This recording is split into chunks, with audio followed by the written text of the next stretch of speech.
as a fan of archaeology, it's always cool to see stories coming out of the Holy Land, but it's even cooler when you can see an international story and say, I know the guys who were part of that story. Welcome to SkyWatch TV. It's Monday, February 13th, 2017, a special broadcast today as we have guests in studio. Joining me in studio, because he also had a vested interest in a personal interest in what was going on there, the man behind the scenes here at SkyWatch TV, Jake Rahutsky. Thanks for having me, Derek. And joining us on the screens behind us via Skype, two of the men who were involved in this exciting discovery from Israel. We welcome Dr. Aaron Judkins and Bruce Hall. Gentlemen, thank you for joining us today. Hi, Derek and Jake. Thanks for having us on. We really appreciate it. Good to be on with you. This was a dig that we had talked with you about, Aaron, last year as you were working to secure funding to cover the cost of your trip. Tell us a little bit about the leader of the expedition, where you were going, and what you hope to find.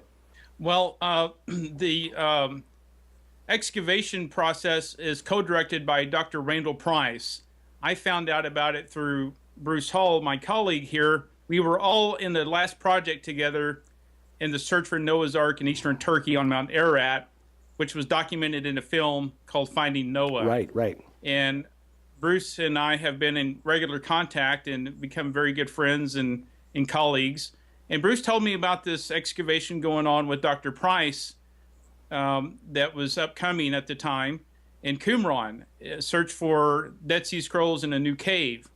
Well, of course, that piqued my interest. And Bruce is on staff with Dr. Price on the dig, and it was a very limited access. Dr. Price only could take 12 to 14 people, and Bruce asked if I was interested in coming along, and of course Dr. Price agreed and said, we need you to come with us and be a part of our team.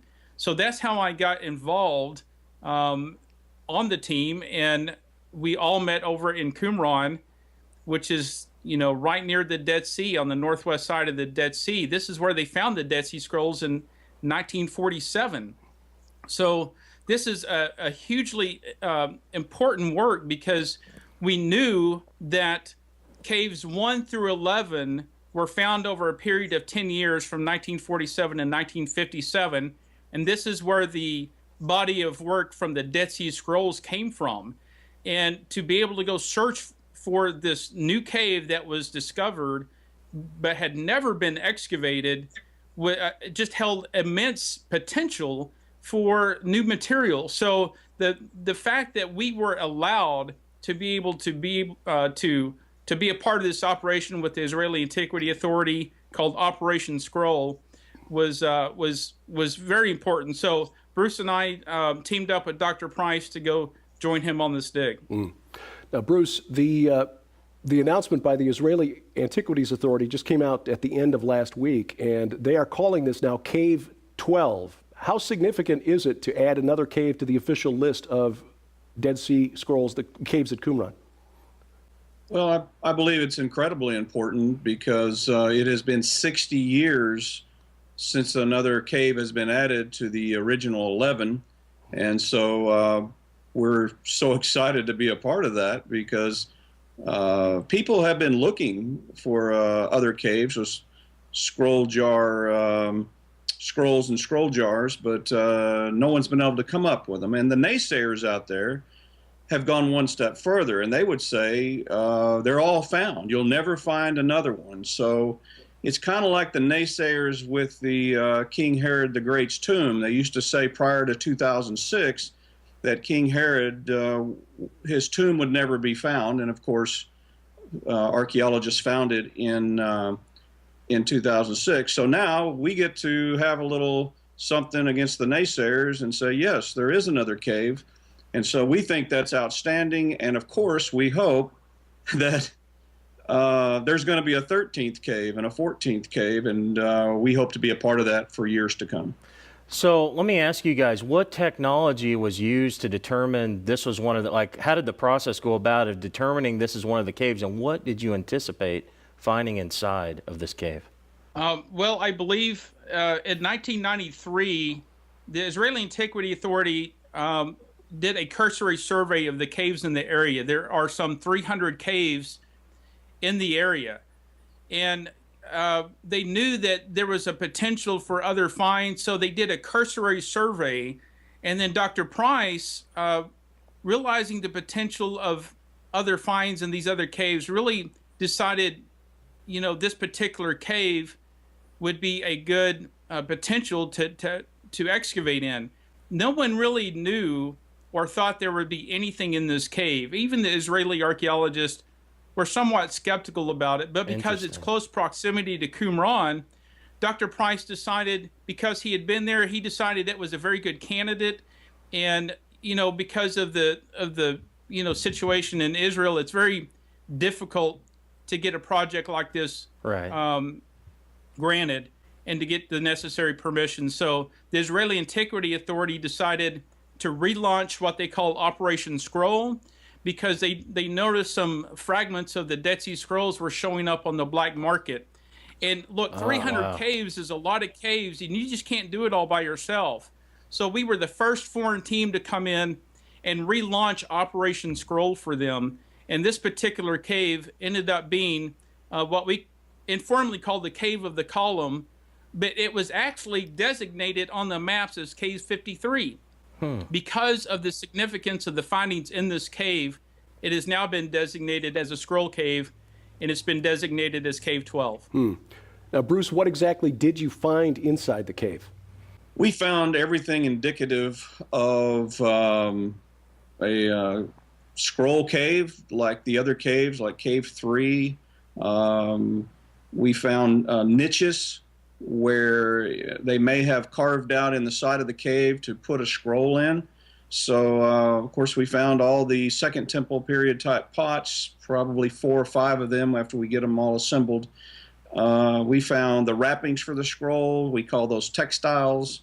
It's a really tight wove, kind of like a burlap that you would wrap it around the scrolls. We found their bindings. So I've been using the analogy of finding just an ancient building like a library, and you go in and you find all the bookshelves, and you find what wraps around the books, but somebody has taken all of the text out of the books. So this analogy's helped me explain this to some younger people, and hopefully it'll communicate to everybody that we found a cave that was used as a library.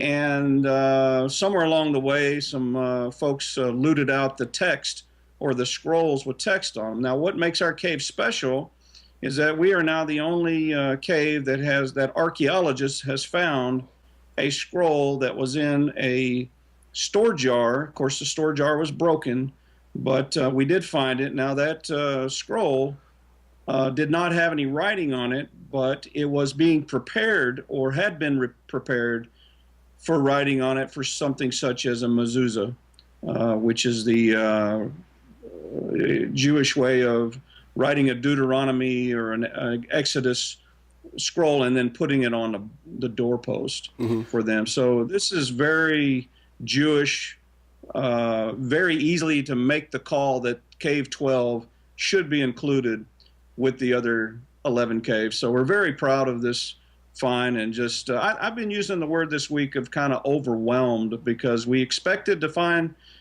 scrolls and things, but when it actually happened, it kind of takes you back, to wow, this really did come true. And so Aaron and I have been saying we're very blessed and thankful that we are now included in the corpus of the Dead Sea Scrolls. Wow, yeah. Wow, so that's fascinating. So let me ask you guys this. So you found the scroll that had been prepared.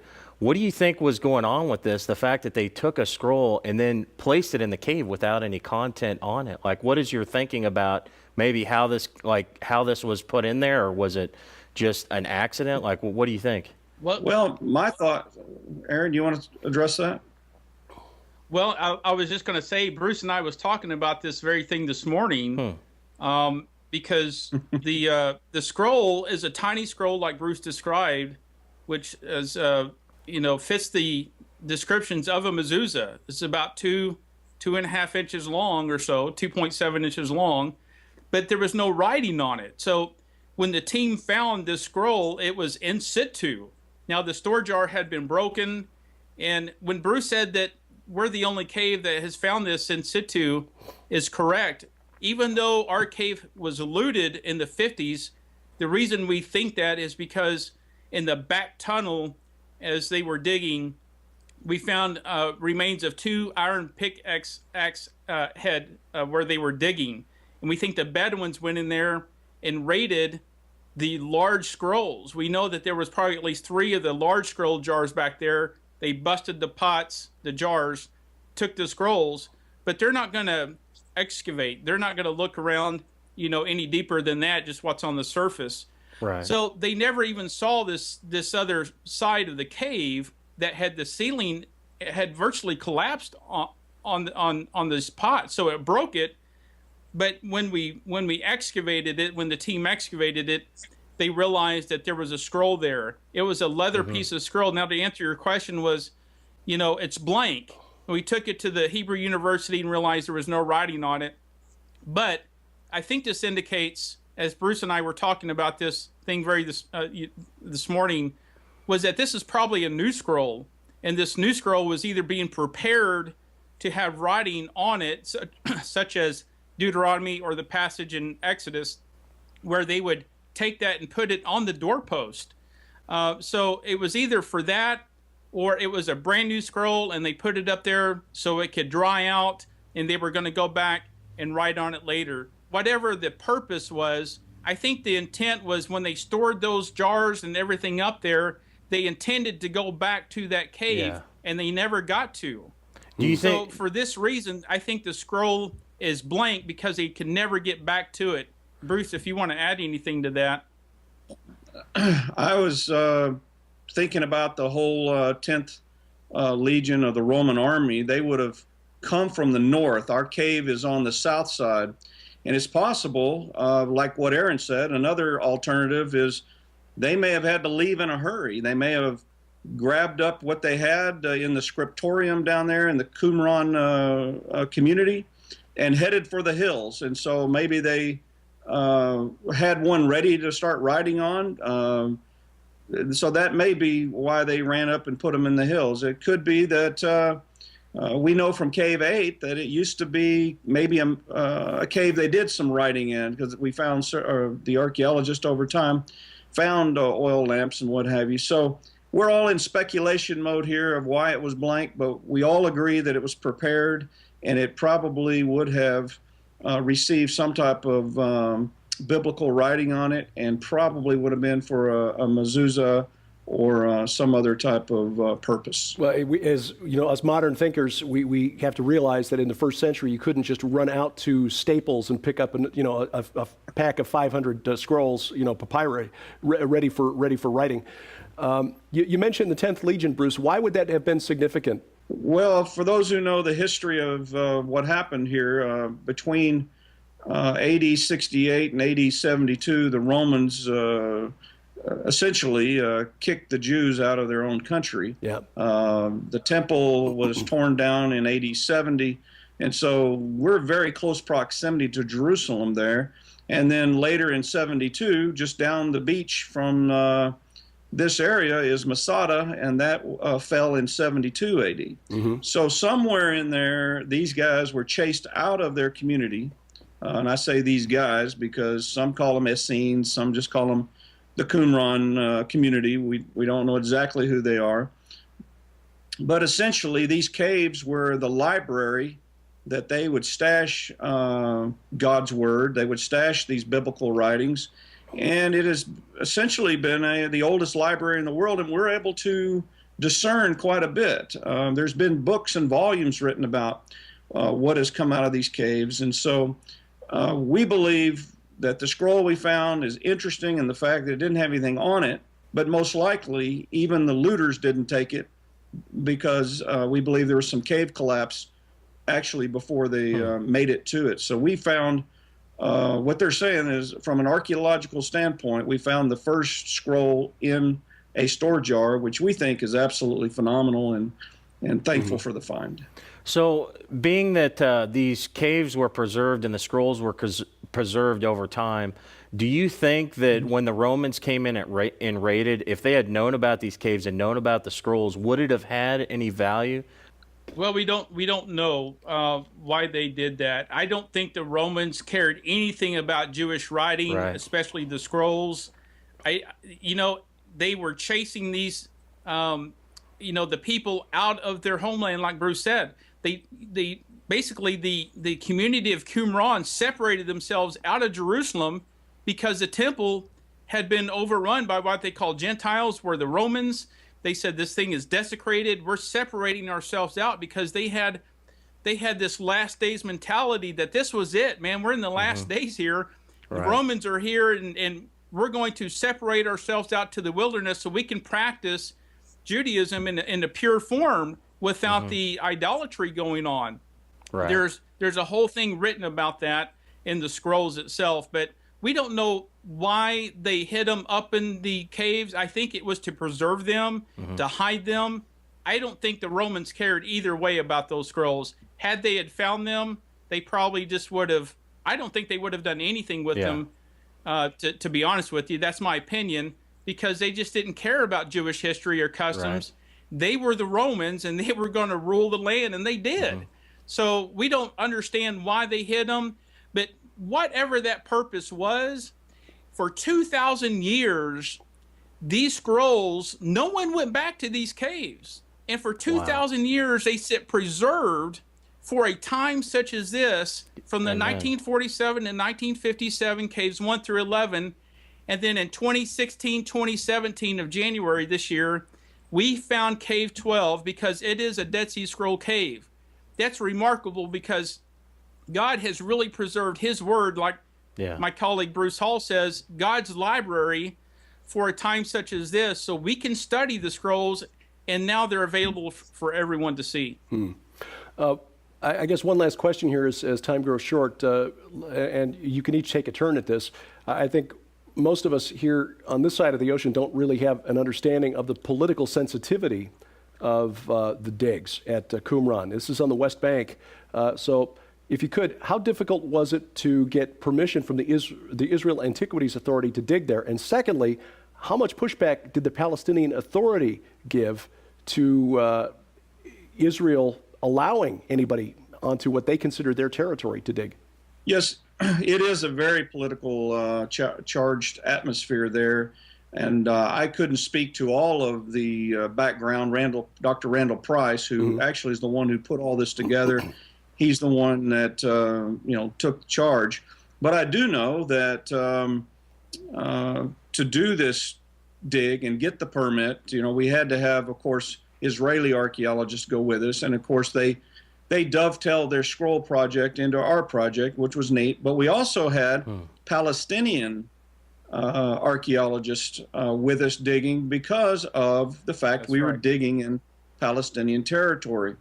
I do find it kind of interesting that on the 70th year since the scrolls were found in 1947, now we're in 2017, that the guy who actually, my wife and I came within about 12 inches of finding the store jar with the scroll in it, and we had to stop that day. Well, the next working day, there was the Palestinian archaeology who, essentially rolled back the stones that found the so you can't make this kind of stuff up. That the Palestinian archaeologists found. He was one of the ones that he's been digging with the Israeli archaeologists for years. He's a vetted, very trustworthy archaeologist, but he's one of the archaeologists who discovered Herod's tomb back in 2006 or 2008, whatever the year was, with Yaakov. So this is an incredible person that we had with us. Everybody loved him, part of the team, but he did make the scroll discovery in our cave. We're all excited about that because it changed. Even without that discovery, what we had was enough. We knew we had Second Temple pottery going back to the time of Christ. We had Qumran pottery, which is very specific to the scroll jars. We knew that it housed scroll jars. Like Bruce said, we had the textiles that wrapped the scrolls, the leather straps that tied the scrolls together. We had a lot of things indicating that indeed the larger scrolls was there. So we didn't really need much more evidence. Of course, I like what Bruce said. You know, to have writing on that little scroll would have been a grand slam because of how great that would be. But you know what? We hit a home run, and that home run is huge because we knocked in the 12th, the 12th run on the 12th inning, and it's amazing because now we have new evidence in archaeology from the rocks that's crying out that indeed the Old Testament scriptures are true, and what's happened with the Dead Sea Scrolls has vetted every book of your Old Testament with the exception of the book of Esther. For 2,000 years, it's bridged this gap, and I think that is the most important thing ever. It's one of the most important projects Bruce and I have ever been on. It's fantastic stuff. We find it extremely important because essentially the Dead Sea Scrolls were a giant, long-term time capsule where God buried all these scrolls. I call it God's library, and then we were able to unearth it, and then knowing it hasn't been tampered with 2,000 years sure puts all the skeptics and naysayers who say the Bible's been changed down through the year, at least the Old Testament. Right. And we're able to silence them and say, no, we have it right here. And this wasn't just Christian archaeologists doing this work in the 50s.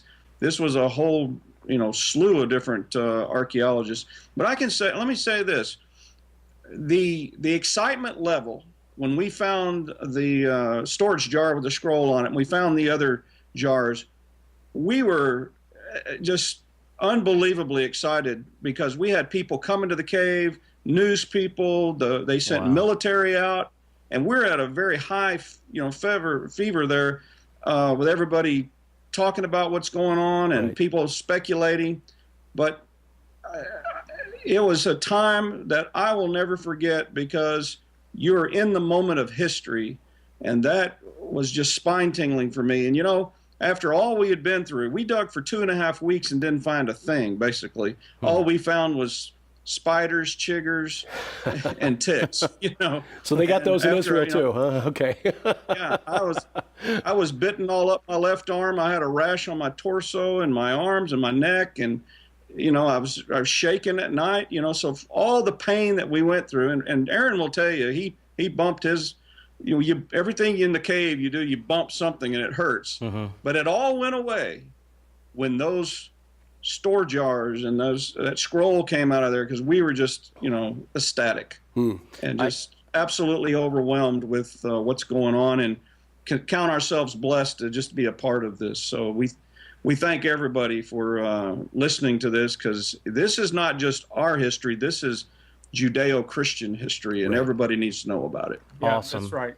Before we're done here, guys, I just wanted to add for the SkyWatch viewers that, guys, when you participate and you invest in these digs, when people go out and do this stuff in Qumran in these caves, keep an eye out for this type of stuff, because when you give into these types of processes and into these types of excavations, you can actually be part of unveiling biblical history. I mean, it is an epic. It's an epic opportunity, and a lot of Christians, I don't think, realize how amazing that is. To think, if you gave a little bit of money, $100 to support a dig or whatever, you are actually taking part in biblical history. It's simply amazing. Yeah, I know that you participated in helping Aaron's GoFundMe campaign. I did as well, and it was just a small bit of history. And like Aaron, Bruce, like you guys both said, and so eloquently, you're now part of the corpus of the Dead Sea Scrolls, the Qumran Caves expeditions. Your names will be attached to those discoveries forever, and that is just an awesome thing. And we thank you for taking the time. We say praise God forever. Amen. Yeah, amen. Yeah. Thank you, guys. By the way, I want to say a personal thank you to you, Derek and Jake, and to many others who gave to help get me there. I wasn't funded. I had to raise my own funds to get there. So thank you so much for getting behind this work and seeing the vision with me. I knew this was something greater than myself or even Bruce. We wanted to get behind to work with Dr. Price and the Israelis. I knew how important this work was. We didn't know exactly if we were going to find anything, but we really had, I think, a hunch that there was something great. The potential was there.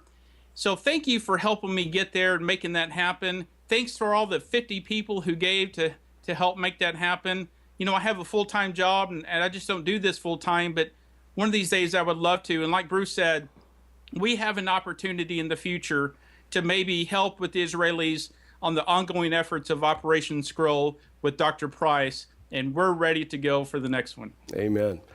Dr. Aaron Judkins, Bruce Hall, thank you very much for joining us today. We appreciate your time, and we'd love to have you back on SkyWatch TV anytime to talk about stuff like this. It's fascinating. Thank you, guys. God bless you. Thank you. And we thank you for bless. watching Bye-bye. as we keep watch. With Jake Rahutsky, I'm Derek Gilbert, and this is SkyWatch TV. 12 global experts present what they believe you'll see before the year 2025 in the explosive new book, I Predict. And we here at SkyWatch TV want to help equip you to face future challenges. And that's why we're offering some invaluable materials absolutely free when you purchase I Predict from the SkyWatch TV store for a limited time. While supplies last, when you purchase I Predict from the SkyWatch TV store, you'll also receive absolutely free Survive the Coming Storm. When food, gas, and other imperative resources become scarce, everything else will become dramatically more expensive, coupled with a rise in crime. Join author Ray Gaino as he uses examples from history as well as from the Bible to explain what you can do to prepare and survive the coming storm. Plus, you'll also receive free Evangelpreneur from I Predict contributing author Josh Tolley. Evangelpreneur will teach you how to get your financial life to line up with your faith life, how to save your family and your church from financial ruin, and how to use sound financial planning to do God's work on earth. Altogether, this incredible offer holds a retail value of over $50, now for only $19.99 plus shipping and handling. So take advantage and equip yourself for future challenges with this incredible I Predict special offer available now at SkyWatchTVstore.com.